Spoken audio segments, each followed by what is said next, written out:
So we both love to dance. Let's start with that. Yes, we grew up in a dancing household. From extremely humble beginnings, this man made it all the way to the NFL. So after the NFL, he found himself broke. I didn't know what I was doing, man. I stepped into the lion's den. I was a little boy amongst men. Yeah, man, I was broke, man. I had negative money, right? So we talk about this thing called the power of curiosity, right? And how one question changed my life. And this is what I always talk about. How did you avoid falling into that trap? You know, I wasn't a victim of my circumstance. I didn't look at it that way. I looked at my circumstance as an opportunity to grow outside of my circumstance. So I'm like, what are you talking about? Like, what do you mean? Do you see our surroundings, right? You don't have any money. You have 20 bucks to your name to support us. I'm telling you, man, one of the things I always say to people now, when you're broke and faith is the only thing you rely on, you are going to dig deep. Law flip, objection, your honor. Turn the game upside down. Law flip, objection, your honor. Turn the game upside down. Welcome to Law Flip. This is a conversation about law, life, sports, health, and everything in between. So from extremely humble beginnings, this man made it all the way to the peak of professional sports, something a lot of us dream of doing. He made it all the way to the NFL. So after the NFL, he found himself broke. That's crazy. Broke. He went on to scrap his way into a sales position in tech and became a leader, not just in business, but in life. He's a motivational speaker. He just lost 100 pounds. Nothing can stop this man. I'm super excited to have my man Lou Alexander on the show. Let's flip the game upside down. So don't forget to follow us everywhere at LawFlip. And then you can call us on our new number if you have any legal questions, 1-833-LawFlip. Repeat it with me, Lou. 1-833-LawFlip. Okay, Lou, how you doing? I'm all right, man. Thanks for having me, brother. Man, I'm so excited awesome, to have man. you in, man. You're just a ray of sunshine. Appreciate that, man. And you're just, ever since the day I met you, it's all positive all the time. And we need more people like you. Man, I appreciate it. In this world. So we both love to dance. Let's start with that. Yes. Why do you love to dance? You know what, man? It's excitement, man. You grow up with a Southern mother, man. You got to go through the house and you got to dance. You know, we listened to a lot of oldies growing up. So for me, obviously, you know, and I'll get to this story in a bit, but growing up with brothers and sisters, you know, one of 10 to be exact, you know, we grew up in a dancing household, man. My mother loves Ron Isley. She loves, you know, Marvin Gaye. So when we step into the room and the kitchen and when she's cooking, it's all about dancing, man. It's about getting that groove. I love it. Yeah, no, it's weird. I'm like obsessed with dancing and like we've kind of vibed over that. I think one of the things you realize when you're dancing is like it's hard to be miserable when you're dancing, right? Oh man, it brings so much happiness, dude. I mean, how can you not be happy while dancing? It's a happy act. Sure. So when you dance, you got to be happy, man. So you talked about being raised as one of 10 children. Yeah. Let's talk about that. Talk about that real quick.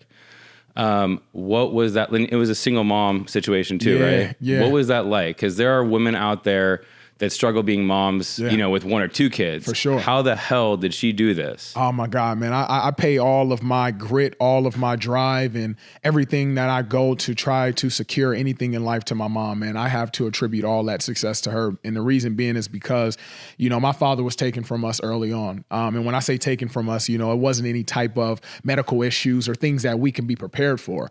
This was something that came, you know, out of the blue for us, you know, and growing up in the inner cities of Los Angeles, you know, obviously those circumstances could be a little bit rough. So, you know, obviously wrong place at the wrong time. My father was taken when I was 5 years old. So at the age of 5, which is a pivotal age, I had to transition. And I look at my son now that's about to be 2 and just how much insight, how much, you know, a sponge he is that he's able to gain from me. I wasn't able to gain that from a father figure or from a male perspective. So I had brothers, but again, it's different when it's that father. So yeah, he was taken from us, man, at the age of 5, and he was the rock of our family. My mother now had to take the responsibility of raising his kids along with hers, right? So we had a blended family, and when you are one of 10 in a household in a 3-bedroom, I mean, it's crazy. And that is crazy. It's crazy. I was telling my son was complaining because I put my 2 kids in the same room and he was complaining he had to share a room. I was like, you know what? My friend Lou, yeah, man, he lived with his 10 brothers and sisters, 100%. and he didn't have his own bed. You told me you didn't have your own bed until you were 12, 13. Dude. So I was like, you better stop this right now. Dude, and when I tell you this is no joke, this is no lie, man. It's a true story.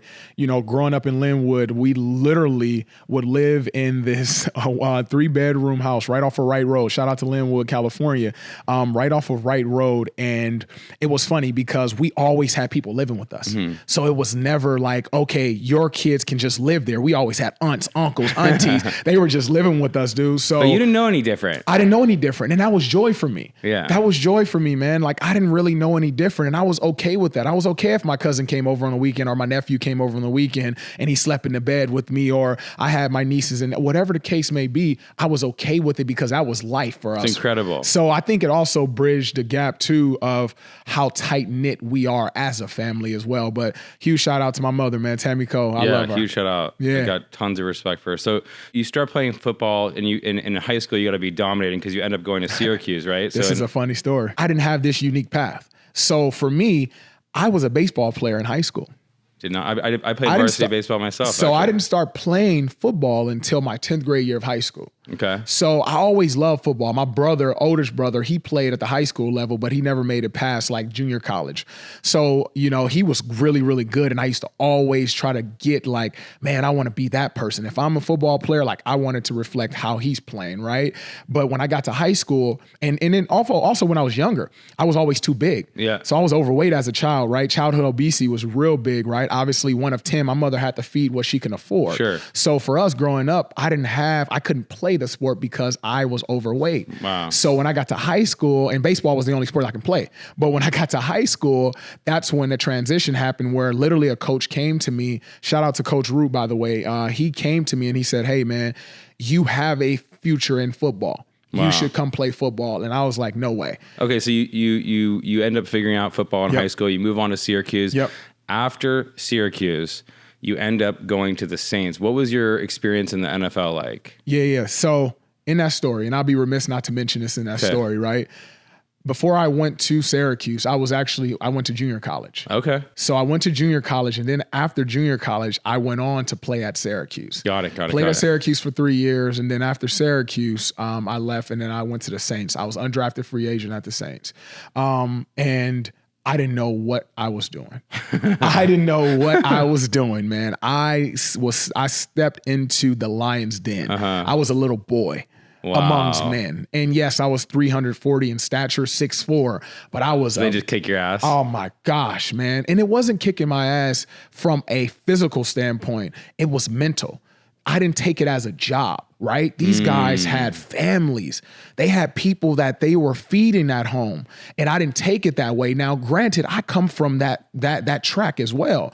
But I didn't But you were realize young, man. I was young. I didn't realize the importance of professionalism, right? Right. I didn't realize that. So going into that, man, it's so my crazy ass because was knowing kicked. you now, you're like the most professional, dude around. Yeah, exactly. But I had to take some lumps, man, along the way. So that was really prepared me to where I am today in life. But man, I got my ass kicked in the NFL, dude. So ultimately, the NFL didn't work out the way you wanted it to. Not at all. You end up, you told me the story, I think you had like $22 to your name. How does that feel? You make it to the NFL and then you end up basically broke. Yeah, man, I was broke, man. I had negative money, right? And the only the only reason I had $22 is because my wife now, and she was my girlfriend at the time, she gave me $72. I'll never forget this. And So you must have been minus 50. Dude, I was minus 50. No, what I had, I was like, I had like $1 in a bank account, Right. dude. But she gave me $73. And I spent $60 on my phone bill just to make sure that teams, I wanted them to reach out to me because I didn't want my phone to get turned off. Right. So she sent me $72. I spent $60 on a phone bill. I had literally withdraw $10 so I can have $10 in cash on me. And then I had $12 left in a bank account. Unreal. So I'm trying. She's a ride or die She's chick. a ride or die, man. Yeah, you can never let her go. Nah, no way. No way, Unbelievable. man. No way. I had $22 in my name, man. So, and that's where it started. Okay, so then how did you get to that from that point Yep. to the point where you now just bought a house? Yeah. So walk us through how you Yeah. get to negative money to you just bought a house. Yeah. So, I'm going to shorten this a little bit, but I'm going to give it as much detail as possible. So, I had $22. And I got on a flight to Boston, and my agent at the time, he said, hey, I still have some teams that are left out. They're trying to look out for you. You know, I want to pay for a flight for you to go work out for New England, right? So I said, okay, perfect. Luckily, my wife now, well, girlfriend at the time, but she's my wife now, she was living in New England. So I said, perfect. You know what? I'm just fly out there. If I don't get the workout, and if the workout don't go well, I'll just move in with you and your family, and hopefully I can find a job. So we talk about this thing called the power of curiosity, right? And how one question changed my life. And this is what I always talk about. I was on a flight and I was sitting next to a gentleman. He was nice suited and booted, had a Rolex on, man. And I was like, wow, I want whatever that is. I want that. And the guy wasn't sitting in first class. So I'm like, okay, he's sitting next to me. I'm 6'4", crammed up in the middle seat. He's in the aisle seat. So as we take off, I see what he's doing on his computer. And the one question that I asked him, man, I literally just lost and I submitted everything right then and there, is I asked him, can you help me? Wow. Just that one question. That one question, can you help me? And I think a lot of people don't really understand the volumes in which that question speaks. Because that question, he replied, how can I help you? How can you help me? Now I have a gateway into how you can help me. And that was the first thing I asked the guy. The first thing I asked him. And then we start talking about what he's doing in tech. I end up finding out that he acquired, a lot of companies. He was a big time tech investor and he had a ton of companies that he worked for. And he said, hey, here's my card. And if you're looking for a job, you just give me a call. This is an honest story. 10 days later, I meet the guy because I didn't get the workout. So I meet the guy and I said, hey, I really need a job. I was so genuine. I don't know what to do. Now, at this point, I don't even have $22 in my pocket. I have zero because I spent the $10 that was in my bank account, and then the 12, probably I had $2 to my name. So all I was able to do is literally take this Route 17, which was 17 miles away from where my wife currently lived, 17 miles from where his office was. I literally put my last money into the car and drove down there to meet this guy. He said, what do you want to do in life? And I literally said, whatever you are doing, I don't know what it is. I want to do that. Wow. I want to do it, whatever you're doing. And we had such a genuine conversation, man. And after about 45 minutes to an hour of talking to him, dude, he offered me a job on the spot. What year is that? So this is in 2014. And so from 2014 to now, you're basically doing tech sales. Yes. So, and it didn't start that way because the job that I was actually getting, and he started me off at the bottom, man. And this is where I built that callus to be in business I am now and to be successful and be sitting here as a director of sales at the age of 30. I started knocking on doors. Didn't know that this was a door-to-door salesman. So think about this, right? 6'4", 345 pounds in brutal winters of Boston, right? Oh, man. Knocking on doors. It's so funny because Boston is a liberal place, but it happens to be like it's known for like the stadiums and the sports stadium. Super racist. Dude, I'm black. Let's think about this, right? Yeah. Knocking on doors in Boston as a black man. Sometime too, it's getting darker way beyond the hour. Like, I mean, dude, it was intimidating. But these people, I don't know why, man. And I think that faith, man, really drove their energy to me because they would be receptive. I don't know if it was my delivery. I don't know if it just saw the humbleness in me, but they were receptive, man. And the reason why they were receptive is because I think they saw something in me that I didn't. So I have to attribute a lot of my success to the people that actually opened the door for me. If anybody could ever argue or sort of pit themselves as the victim, you have the story. You're one of 10 kids, you're black, you're from the inner cities. 100%. Why? And look, a lot of people have a hard time not playing the victim role. 100%. It's just sort of like a human natural instinct to protect yourself. 100%. How did you figure out how to not play that role? Because you legitimately could, like, if anybody could argue that sort of position, you could. Yeah. How'd you avoid falling into that trap? I wasn't a victim of my circumstance. I didn't look at it that way. I looked at my circumstance as an opportunity to grow outside of my circumstance. I think sometimes victims, right? And again, this is when you grow up in that city, is exposure is limited too, right? So I could have easily just said, you know what, I'm not exposed to anything. I mean, man, I didn't know about Studio City or Woodland Hills until I was 16, 17 years old. But I think I think also too, I go back to my mother. My mother was someone that said, listen, whatever you do it with a smile on your damn face. I don't care if you are in the bottom of the bottom. You are going to make sure that whomever is supporting you, whatever God you believe in, he is going to push you out of your circumstance. And she wasn't saying that for you to like go kiss people's asses. No. She was saying it for your own empowerment. She was saying that for my own empowerment. She instilled so much power in me early on that I didn't even know. And I was resenting it because I was a kid. So I'm like, what are you talking about? Like, what do you mean? Do you see our surroundings, right? You don't have any money. You have $20 to your name to support us for the week. Do you understand that? Like, how are you keeping your faith there? But I'm telling you, man, one of the things I always say to people now, when you're broke and faith is the only thing you rely on, you are going to dig deep.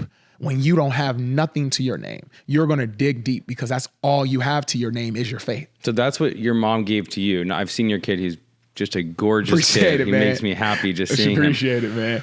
Put aside money for a second because it sounds like, sure. in keeping in line with what she was talking about, For sure. What are the examples that you want your son, what do you want to provide? What are the teachings that you want to provide for your son that have nothing to do with money? Yeah. I want to teach my son that whatever he wants to do it and do it until you fully accomplish it, right? Because this is one thing I did in my life is that everything I touched, I don't care if it was badminton to football to me playing Jenga with friends. I was always competitive, but I always knew that there was an end goal. I want to show my son that everything in life you have to work for, but you have to show people that you believe in what you believe in. Not necessarily trying to convince people that you want them to believe. You have to believe that you believe what they believe, that you believe in, right? And I think that comes from something in the core. I can't teach my son the same values as me because he didn't grow up in my circumstances. So it's hard for me to try to bridge that gap and say, hey, this is what you need to be doing on a daily basis, or this is how you need to try to overcome things, and this is where you need to stand up for yourself, because he doesn't know that. He lives in the suburbs, Sure. right? So for now, I need to teach him, if you are going to work for anything in life, right? And when you do work for anything in life, you don't ask for handouts. You work and you show people that there's value to you. And I think my mother put that into me early, is that there is value in you. When you work for someone, don't look at it as you're working for them. Look as you being valued to be a service to them. That's ultimately going to push you towards your goals. Ultimately. And somebody might say, oh, well, but you said before you were asking for help with the person, but people need to realize that asking for help isn't a sign of weakness. It's not a sign of weakness. You have to disregard your agenda. That's what I like to say all the time, right?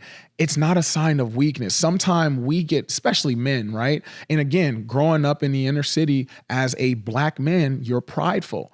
You're very, very prideful. So one of the things that you sometime hit that wall with is, I don't want my pride to ask that person for help. I don't want my pride to ask that person for $1 or for whatever the case may be. But you have to disregard your agenda. You have to say, you know what? I'm submitting. Faith, right? I go back to that a lot. Mm-hmm. You put faith in the process of knowing that if I ask this person for help, that faith is going to be reciprocated and I'm going to get the help that I'm asking for. Now, whatever I do with whatever I ask for, that's up to me. But I got to ask and see if they're willing to help. And if they're not, that's okay. That's one door. Now let's go through a couple more. For sure. 'Cause I've been through 100. For sure. And then we talked about this a little bit, but you just lost like 100 pounds. Right? Yeah, man. It looks like even a little bit more. Yeah. You're in incredible shape. Yeah. Like, I grew up with all the nutritionists, sure. all that stuff. For sure. I got to imagine where you grew up, you didn't have those same types of resources. No. You basically had whatever your mom could figure out, and she was doing the best that she could. Yeah, man. What was it like? What was the whole food situation growing up, and how did you eventually come to figure it out? A lot of rice, a lot of pasta, a lot of things that were $1 in the store that you can buy. Yeah. Right. I didn't figure out how to be health conscious until I was an adult that can provide for myself. That's why I was overweight for so long. Right. Because we talk about resources. We talk about money. Yeah. Someone can argue, well, dude, you were a Division I athlete. You had all the proper nutrition, but I was an O lineman. we are taught to eat unhealthy because we have to sustain a certain figure to make sure we can perform on Saturday or Sunday. Well, at least at the time that you were At doing the it. time- Like right now, they probably have all sorts of macronutrition. Oh yeah, all sorts of, it's a different beast, right? But Yeah. I was taught to be the biggest. You eat as much as you possibly can, 8,000 calories, and you go lift weights. Jesus. That's what I was taught, right? And then also you got to think about it from childhood until then. I was conditioned that way. I was conditioned to eat that way. So my mom was only feeding us things that we can afford, right? A pack of chicken we used to shop at this store called Superior in the city, and it's a Mexican market, and it's a big time Mexican market, but they have like reduced price on food. So for us, we would shop there, and that's what my mom could afford. Huge pack of chicken, family pack, get us 25 pieces, a bag of rice, and some biscuits. That was our meal, and that can feed an entire army. You tasted being a professional athlete. Yeah. Are you able to look at that experience with favorability, or do you look back and say, shit, I wish I would have done blank, blank, blank? No, I am glad my career as a professional athlete went the way it did. And the reason being is because I don't think my story would be as unique, but also it wouldn't have gave me the work ethic that I have today. If I would have been able to have a long career, sustainable, and being able to play in the league for 5, 10 years or whatever, I would have came out the league completely clueless. I always tell people I got an early start. My failure became a blessing. And I don't even look at it as a failure. I feel like, the pinnacle, I hit that. I call it always say, I got a couple of cups of coffee in the NFL, right? I was able to taste it and I hit that. No one can say that but the 1%. But now that I'm in position that I am now, and if it wouldn't have happened at the time and I would have played a longer career, I would have got out not knowing, because my exposure, we go back to exposure, would have been completely limited to what it is now. By the way, you wouldn't have met the dude on the plane. And I would have met the dude on the plane. That was that defining moment. And who's to say if I would have had a 5-year career that I still wouldn't have been broke? Because Right. people do it all the time. Oh, for sure. They do it all the time. I look at you and I think, okay, what's the goal in life? The goal in life is to be happy. And look, yes. there's no way to Yes. there's no way to not go through lulls and be sad here or there, but I see that it's not just you're born happy. No. You actually put work into being happy and content. So Yes. give the people out there some reason or some way to be happy. Breathing. Looking at you, sight, feel, look, right? I have my senses. I have things every single day that some people in this world are not blessed with. Why am I not happy? I've been through a lot. And also, too, my circumstances have conditioned me to be happy because I know what the other side is like. Not until you hit the bottom where you understand that there's something lower than what you're going through right now. So why not be happy? Like, I love being happy. It doesn't mean money doesn't define my happiness. And for a long time, I used to think that until I start making money, but I don't care about that anymore. It doesn't define my happiness. My happiness innately comes from me wiggling my fingers, me looking at my son every single morning, me looking at my wife and being able to tell my wife I love her after I leave the house. That's what defines my happiness. So I can't disregard that, because those are the basic elements in life that we need in order for us to really have true fulfillment. Oh, man. And I want to pass that to other people, man. That is beautiful. All right, we're going to move to Yep. Deal of the Week. So, Deal of the Week, carrying on from our earlier conversation, I can't emphasize this enough. You want to surround yourself with great people. So, imagine competing worlds. One world where you spend your days with people like Lou, Yep. positive, Yep. influencing you in a positive way. Every single day, every single time you encounter him, positive, bringing you up, bringing Yes. light into the world. And now imagine yourself in another world, surrounding yourself with one of your old buddies or your friends or your family, Yeah. somebody who is negative every single day, gossiping, talking shit about people, doing everything to bring toxicity into your life. Yep. Those are two competing worlds that you can choose to live in. I I choose to live in the world with the Lou's of the world. And so that is my advice to everybody out there. Find the Lou's of the world. Find the positive influences. Yeah. Lou, what is your deal of the week? This is my deal of the week, and this is going to be a little funny, right? So I go back to eating health conscious and different things of that nature, but I also love food. I love food, man. We all love food, I baby. love food no matter what. And even if I'm in shape right now, I love food. So I found a deal actually. And this may be a little bit different. And I know y'all probably expected some positivity and a book and all these different things. Go for it, But baby. listen, I don't want to enlighten you. I don't want to bore you guys with the book. But if you live in the local area of the Valley, right off of Ventura, Sprouts Food Market, Okay. every Wednesday, $5 handmade sushi. What? Yes. Listen, I swear about it. Every Wednesday. What are we talking? Are we hand rolls? What? Hand rolls, man. You got literally dragon rolls that they listen. And I fucks with it. All right, telling you. I'll see you there I'm Friday, telling you, Wednesday. so check it out. I'm telling you. Okay, that is a great deal of the week. All right, so legal tip of the week. So this is presented by Smith & Benowitz. It's a personal injury employment and class action law firm. Also happens to be my law firm. And you can hit us at 1-833-LAW-FLIP. Okay, so my legal tip of the week. So many people are surprised that people, unlike this gentleman, Lou right here, there are bosses that are complete pieces of shit. Jerks. 100%. Not nice people. But guess what? It's crazy to say this. It is not illegal to be a piece of shit. I know that sounds crazy, but jerks as bosses oftentimes do illegal things. So you may have a jerky boss and you can't bring a lawsuit against that jerk because he's a jerk. But you come to me or someone like me and we may find a basis for you to bring a lawsuit against that jerk. So the point is, if you have a jerk for a boss, there is a path towards freedom and justice. Call Smith & Benowitz. We'll be here for you. We learned a lot today, Lou. Yeah, man. And you are an absolute inspiration, and we thank you so much. Here's what we want to know. Appreciate it, man. We want to know, how do we find you on social media and other places, anything you want to promote, and then last words for the Law Flip audience. Absolutely. So I have an apparel line and also a social movement named Big Ass Joggers. This is just inspiring a community of individuals to be their biggest selves at whatever they do. I started this workout journey literally at 340 pounds and incorporating jogging.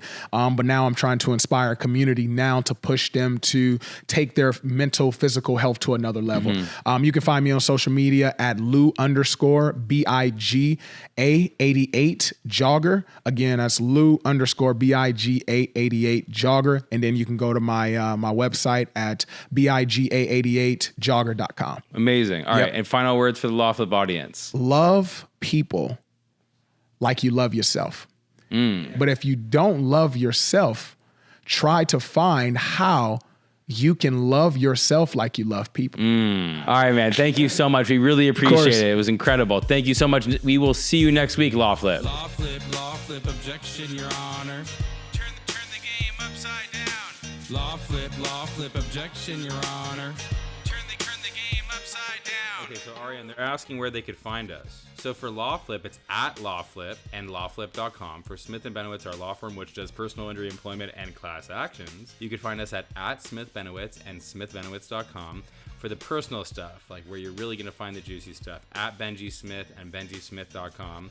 At Wages Guru and lewisbenowitz.com for Lewis. Oh, so Law Flip is produced, directed, and edited by the young legend Arian Tabibian. Visual effects and compositions by another young legend, Oren Azad. Intro music provided by Pen Practice. Pen Practice, what is it? Premium instrumentals for upcoming artists by the music industry's top producers. For more info, visit penpracticemusic.com. I had so much fun recording the intro song with my man Hilton Deuce Wright. Looking forward to hearing more and more from Pen Practice. So the Law Flip identity, this hot logo that you're looking at, created by Garrett Whiston and Travis Nagel. Special thank you to Shai and Seth from the Horwitz Marketing Agency. And lastly, this podcast is made available by Smith & Benowitz for educational and entertainment purposes only. It is only intended to provide general information and opinions about legal and other concepts, and is not intended to be used as a source of legal advice or relied on for legal advice. By listening to this podcast, you understand that no attorney-client relationship is being formed between you and Smith & Benowitz or any of its attorneys. This podcast should not be used as a substitute for competent legal advice from a licensed professional attorney in your state.